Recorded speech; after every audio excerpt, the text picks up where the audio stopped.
माशाअल्लाह जी, ये माया पट्ठा है जड़ा।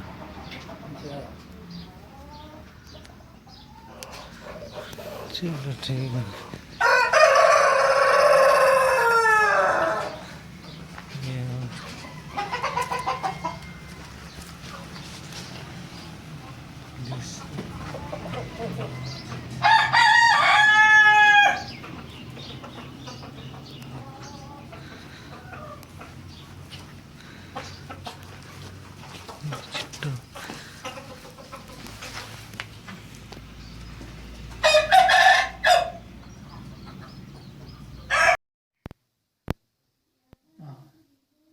ये गर्मी बर्दाश्त करनी उधर कितनी गर्मी है तो ये ठीक नहीं कौन परवाह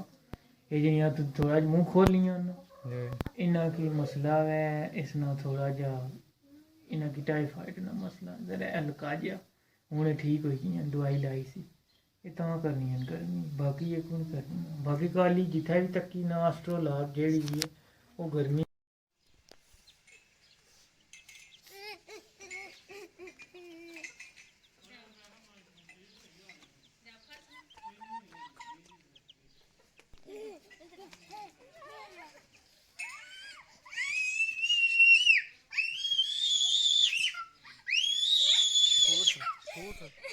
पिछाटर सारी बेड़ा कर करने